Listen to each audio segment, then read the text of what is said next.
Movie शुरू होती है और हम मिस्टर मुलिन्स नाम के एक आदमी को देखते हैं जो कि डॉल्स बनाने का काम करते हैं।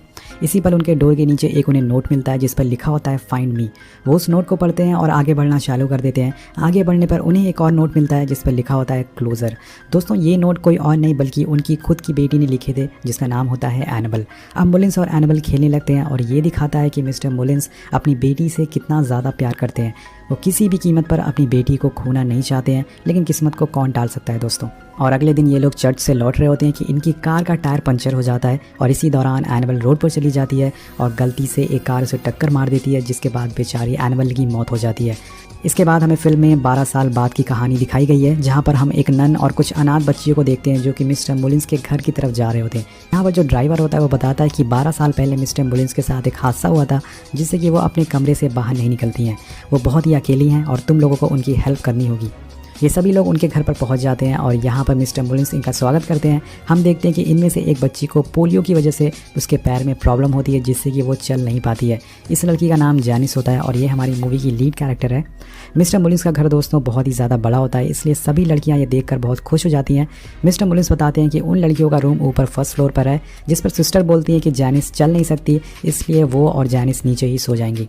पर मिस्टर मुलिन्स उन्हें एक ऑटोमेटिक चेयर दिखाते हैं जो कि उन्होंने अपनी वाइफ के लिए बनाई थी जब वो बीमार थी। अब जैनिस उस चेयर को ट्राई करती है और बहुत ही आराम से ऊपर पहुंच जाती है।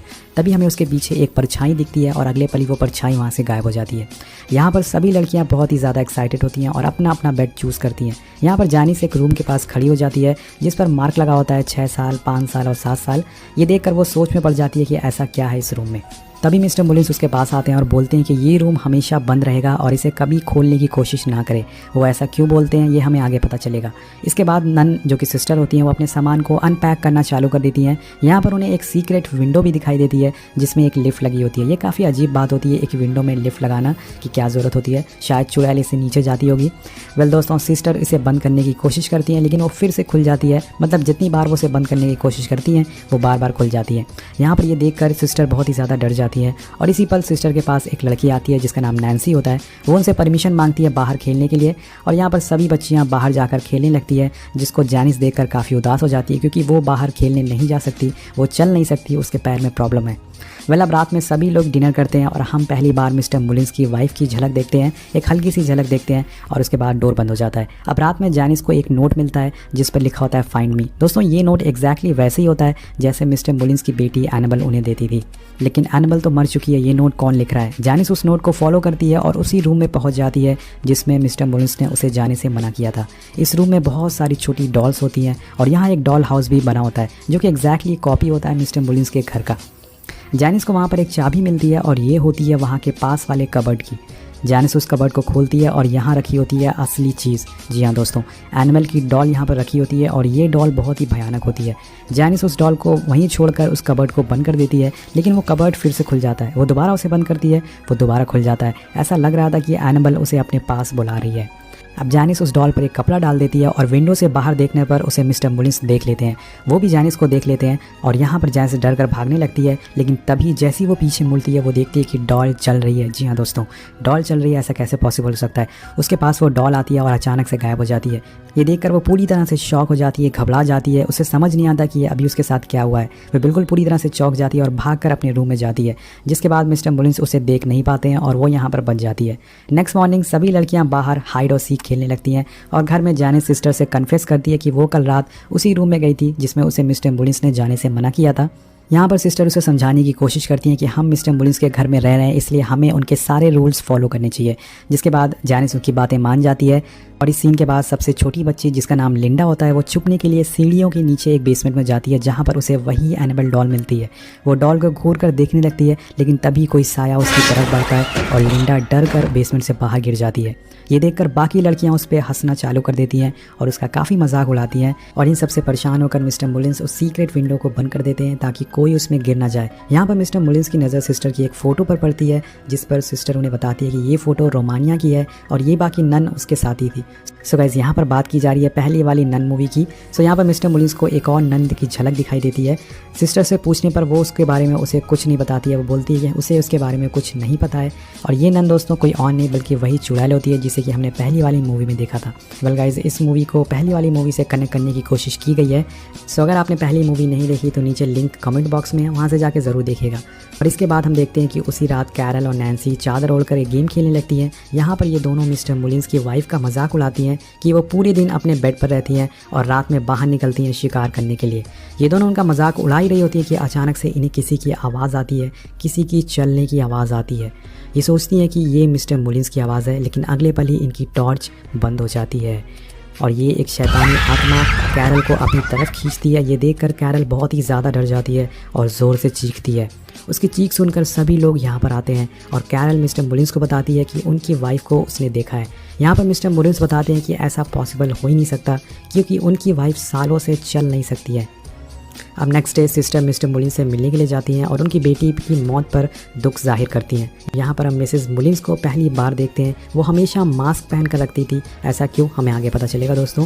अब जैनिस बाहर से डोर से इनकी सारी बातें सुन लेती है और वहाँ पर उसे एनिमल और उसकी डॉल की एक फ़ोटो मिलती है जिसे कि वो अपने पास रख लेती है। हम देखते हैं कि जैनिस रात में दोबारा उसी रूम में जाती है और यहाँ उसके साथ लिंडा भी होती है। लिंडा एक टॉय उस डॉल पर फेंकती है जिससे कि वो डॉल उसकी तरफ बहुत ही गुस्से में देखने लगती है। ऐसा लग रहा था देखने से। वह लिंडा ये सारी चीज़ें देखकर डर जाती है और यहाँ से चली जाती है, लेकिन जैनिस अभी भी इसी रूम में होती है। यहाँ पर जैनिस को एनिमल की आत्मा दिखती है, जी हाँ दोस्तों, जो कि शीशी की तरफ देख रही थी। जैनिस उससे पूछती है कि तुम्हें क्या हुआ है, क्या तुम मेरी मदद कर सकती हो, प्लीज़ बताओ मुझे तुम्हें क्या चाहिए।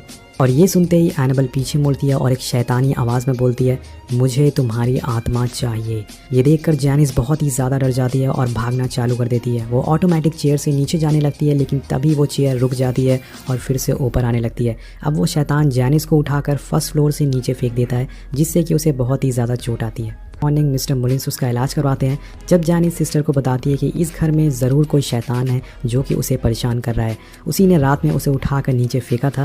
वो बोलती है कि वो शैतान उसे मारना चाहता है क्योंकि वो सबसे ज़्यादा कमज़ोर है, उसकी सोल सबसे वीक है। सिस्टर उसे समझाने की कोशिश करती है कि तुम्हारी बॉडी ज़रूर कमज़ोर है, लेकिन तुम्हारी जो सोल है वो हम सबसे स्ट्रांग है। ये सारी बातें सुनकर जैनिस को थोड़ा अच्छा फील होता है और हम देखते हैं कि अब उसी रात लिंडा को एनिमल के कमरे से कुछ आवाज़ें आती है और वो चेक करने पर उसे वही डॉल चेयर पर बैठी मिलती है। ये नज़ारा देखकर एक पल के लिए लिंडा बहुत ही ज़्यादा डर जाती है। वो चेक करना चाहती थी कि क्या सच में उस रूम में कोई शैतान है या नहीं। सो गाइस, यहाँ पर वो अपनी टॉय गन में एक रस्सी बांधती है और उस रूम में छोड़ देती है। थोड़ी देर में वो शैतान उसकी गन उसे खींच लेता है और ये नज़ारा देखकर लिंडा बहुत ही ज़्यादा डर जाती है और वो भागकर अपने बेड में छुप जाती है। अगले पल ही वो शैतान आता है और अपनी डॉल लेकर इस रूम से वापस चला जाता है। अब नेक्स्ट मॉर्निंग एक और अजीब चीज़ होती है जैनिस के साथ। जैनिस की सिस्टर बाहर उसे सैर करवा रही होती है कि अचानक से सिस्टर शैतान के रूप में बदल जाती हैं। एक्चुअल में दोस्तों ये असली सिस्टर नहीं होती है, ये शैतान होता है जो कि जैनिस को एक स्टोर रूम में ले जाता है और यहाँ पर ये स्टोर रूम का दरवाज़ा बंद हो जाता है, जिसके बाद एनिमल दिखती है जैनिस को। जी हाँ, एनिमल सारा खून जैनिस के मुंह में डाल देती है, मतलब कि अब वो शैतान जैनिस के अंदर जा चुका है। इसी पल बाकी लोग जैनिस की चीख सुनकर उसके पास आते हैं, लेकिन हम देखते हैं कि जैनिस अब बिल्कुल नॉर्मल थी। वो सबको दिखाना चाहती थी कि वो बिल्कुल नॉर्मल है क्योंकि अब वो शैतान उसके अंदर घुस चुका है। नेक्स्ट सीन में लिंडा घर के बाहर बैठी होती है और मिस्टर मुलिन्स से उसके पूछते हैं कि उसे क्या हुआ है और यहाँ पर लिंडा उन्हें सारी सच्चाई बता देती है कि आपके मना करने पर भी जैनिस उस रूम में गई थी और उसने वो डॉल भी ले ली है। ये सुनते ही मिस्टर मुलिन्स बहुत ही ज़्यादा गुस्से में आ जाते हैं क्योंकि उन्हें सच्चाई पता होती है। वो भागकर घर के अंदर जाते हैं और उन्हें वहाँ पर वही डॉल मिलती है और साथ में एक नोट भी मिलता है जिस पर लिखा होता है, डैडी मैंने आपको ढूंढ लिया है। दोस्तों यहाँ पर उन्हें जैनिस दिखती है और मिस्टर मुलिन्स उसे बोलते हैं कि उसने उन्हें रूम में जाने से मना किया था, लेकिन वो वहाँ पर क्यों गई। इसके बाद जैनिस अंधेरे में चली जाती है और उसकी बॉडी में से अजीब सा जानवर बाहर निकलता है या फिर शैतान बाहर निकलता है जो कि मिस्टर मुलिन्स को मारना चालू कर देता है। मिस्टर मुलिन्स उसके सामने क्रॉस दिखाते हैं, लेकिन वो एक एक करके उनकी सारी उंगलियां तोड़ देता है और उन्हें जान से मार देता है। बेचारे मिस्टर मुलिन्स की भी जान यहाँ पर चली जाती है। यहाँ पर उनकी चीख सुनकर जब सिस्टर भागकर उनके पास आती है तो वो देखती है कि मिस्टर मुलिन्स की बॉडी बहुत ही बुरी तरह से पड़ी हुई है। ऐसा लग रहा था कि वो शैतान ने उनकी आत्मा को चूस लिया है। ये हादसा देखकर सभी लड़कियां बहुत ज़्यादा डर जाती हैं और सबसे ज़्यादा डर जाती है लिंडा। वो डिसाइड करती है कि वो उस डॉल को बाहर फेंक देगी और उसी रात वो डॉल को लेकर घर के पास वाले कुएं में फेंक देती है, लेकिन तभी खिड़की से उसे सिस्टर भी देख लेती है। यहाँ पर लिंडा उस डॉल को फेंकने के बाद उसे झांक कर देखने लगती है और तभी कोई चीज़, कोई आत्मा, कोई शैतान उसे पकड़ कर नीचे खींचने लगता है। यहाँ लिंडा की किस्मत अच्छी होती है कि सिस्टर वहाँ पहुँच जाती है और उसकी जान बचा लेती है। और इसके बाद सिस्टर और लिंडा दोनों भाग कर घर में आते हैं। हम देखते हैं कि जैनिस अब गायब हो चुकी है और उसके बेड पर वही डॉल पड़ी होती है। सिस्टर को यहाँ पर कुछ भी समझ में नहीं आता कि इस घर में क्या हो रहा है। वो दौड़कर मिस्टर मुलिन्स के पास जाती है और पूछती है कि इस घर में क्या हो रहा है, कौन है वो शैतान जो सबको मार रहा है। और दोस्तों यहाँ पर इस मूवी का राज खुलता है। मिस्टर मुलिन्स बताती हैं कि उनकी बेटी की मौत के बाद उनके हस्बैंड और वो बहुत ही अकेले हो गए थे, इसलिए उन्होंने फैसला लिया कि वो अपनी बेटी को वापस लाएंगे, चाहे उन्हें कोई भी कीमत चुकानी पड़े। लेकिन ये कीमत इतनी ज़्यादा बड़ी होगी ये उन्हें पता नहीं था। उन्होंने गलत शक्तियों का इस्तेमाल किया अपनी बेटी को बुलाने के लिए और वो वापस आ भी गई, जिसे देखकर हम दोनों बहुत ही ज़्यादा खुश हुए थे। लेकिन जल्दी हमें एहसास हो गया कि वो हमारी बेटी नहीं बल्कि एक शैतान है, जिसने कि हमारी एनाबेल की आत्मा को कैद कर लिया और हमें बेवकूफ़ बनाया ताकि वो शैतान इस दुनिया में आ सके। और ये पता चलने पर मिसेस मुलिन्स ने उस शैतान को क्रॉस दिखाकर भगाने की कोशिश करी, लेकिन वो बहुत ही ज़्यादा ताकतवर था। उसने मिसेस मुलिन्स पर हमला कर दिया और उनकी एक आंख निकाल ली। जी हाँ दोस्तों, यहाँ पर मिसेस मुलिन्स अपना मास्क हटाती हैं और हम उनका असली चेहरा देखते हैं, जो कि बहुत ही ज़्यादा भयानक होता है। वो बताती हैं कि इन सब हादसों के बाद मिस्टर मुलिन्स ने उस रूम को बंद कर दिया और उस डॉल को उसी कबर्ड में लॉक कर दिया और बाइबल के पेजेस उस पर चिपका दिए और बहुत सारे उन्होंने प्रीस्ट फादर को बुलाया और उस आत्मा को उसी रूम में कैद कर दिया। इसी तरह से 12 साल बीत गए, जिसके बाद उन्होंने फैसला किया कि वो अपनी बेटी की जगह दूसरी बच्चियों की मदद करेंगे ताकि उनकी बेटी की आत्मा को शांति मिल सके। यहाँ पर मिस्टर मुलिन्स ने सभी लोगों को अच्छे के लिए बुलाया था, लेकिन उन्हें नहीं पता था कि जैनिस वो रूम खोल देगी और वो शैतान फिर से जाग जाएगा। और दूसरी साइड शॉले और नैन्सी देखती हैं कि जैनिस अब चल सकती है, मतलब उसका पैर अचानक से कैसे ठीक हो गया है। इसका मतलब कि उसके अंदर शैतान है जो कि उसके पैर को उसने ठीक कर दिया है। यहाँ पर जैनिस उनको मारने की कोशिश करती है, जिसकी वजह से वो चीख कर भाग कर बाहर जाती हैं और सिस्टर उन्हें समझाने की कोशिश करती है कि वो सभी एक साथ रहें और सेफ रहें। अब नैन्सी और शॉली मिस्टर मुलिन्स को भी अपने साथ ले जाना चाहती थी ताकि वो उनकी भी जान बचा पाएँ। वो उनके रूम में जाती है और यहाँ हम देखते हैं कि यहाँ वो शैतान मिसेस मुलिन्स को पहले ही मार चुका है और उनकी बॉडी, उनकी आधी बॉडी को काट कर दीवार पर लटका दिया है उसने। ये देखकर सभी लड़कियाँ बहुत ज़्यादा डर जाती हैं, चीखती हैं और यहाँ से भाग कर बाहर जाती हैं। अब दूसरी साइड सिस्टर लिंडा को बचाने उसके रूम में जाती हैं, लेकिन वहाँ जैनिस होती है। सिस्टर उसके सामने बाइबल पढ़ना चालू कर देती हैं, लेकिन वो शैतान उन्हें उठाकर मिरर में फेंकता है और अब वो जैनिस को भी अपने पास खींच लेता है। और यहाँ दूसरी साइड नैन्सी और शॉले को वो शैतान परेशान करना चालू कर देता है। नैन्सी भागकर एक कॉटेज में जाती है जहां हम इस शैतान को पहली बार देखते हैं। वो नैन्सी को मारने की कोशिश करता है, लेकिन वो किसी तरह से अपनी जान बचाकर यहाँ से भाग जाती है। अब इधर दोस्तों जैनिस उस रूम में फंस चुकी थी। वो सीक्रेट विंडो से मिस्टर मुलिन्स के रूम में जाती है और वहाँ खून उसे दिखता है, जिसके बाद मिसेस मुलिन्स की कटी हुई बॉडी, जैसे कि हमने थोड़ी देर पहले देखा था, उसमें अचानक से जान आ जाती है और वो उसकी तरफ बढ़ना चालू कर देती है। और ये सब देखकर लिंडा उस विंडो को तुरंत बंद कर देती है। वो विंडो से ऊपर भागती है, लेकिन जैनिस फिर से उसे मारने की कोशिश करती है और उसे बचाने के लिए यहाँ पर सिस्टर वापस आ जाती हैं। यहाँ जैनिस सिस्टर के पेट में चाकू मार देती है, लेकिन तभी सिस्टर जैनिस को उठाकर उस कबर्ड में बंद कर देती हैं और उसे लॉक कर देती हैं, जिसमें कि वो पहले डॉल बंद थी। अब दोस्तों वो शैतान पूरे घर को हिलाना चालू कर देता है। वो पूरी ताकत लगा देता है उस कबर्ड से निकलने के लिए, लेकिन वो नहीं निकल पाता है। यहाँ पर पूरे घर की लाइट फ्लिकर होने लगती है और इसे देखकर सभी लोग घर के बाहर भागते हैं। हम देखते हैं कि पूरा घर हिलने लगता है और सभी लाइट एक साथ फट जाती है, बूम। अचानक से एकदम शांति हो जाती है और ऐसा लग रहा था कि वो शैतान अब जा चुका है। अगले दिन का सीन दिखाया जाता है जहाँ पर पुलिस उस कबर्ड को खोलती है, लेकिन उसमें सिर्फ डॉल होती है। जैनिस का नाम और निशान नहीं होता है। जैनिस वहाँ से गायब हो चुकी थी, मतलब वो शैतान अभी भी जैनिस के अंदर है और वो उसे लेकर यहाँ से आज़ाद हो चुका है। इसके बाद हम उस ड्राइवर को देखते हैं जो कि डॉल को लेकर अपने साथ चला जाता है। देन गाइज ये सभी लड़कियाँ डिसाइड करती हैं कि ये लोग इस घर को छोड़कर यहाँ से चले जाएंगे। अब कुछ समय बाद का सीन दिखाया जाता है जहाँ पर एक कपल एक लड़की को अडॉप्ट करने आते हैं और ये लड़की कोई और नहीं बल्कि जैनिस होती है, जिसका पैर पूरी तरह से ठीक हो चुका है। मतलब ये अभी भी वो शैतान जैनिस के अंदर है। और अब हमें जैनिस को बड़ा होते हुए दिखाया जाता है। अब 12 साल बाद वो बड़ी हो चुकी है और एक दिन उसे पेरेंट को उसकी आवाज़ सुनाई देती है। उसके फादर चेक करने के लिए जाते हैं, तभी जैनिस उनका गला काट देती है और फिर अपने पति के साथ अपनी मॉम को भी मार देती है।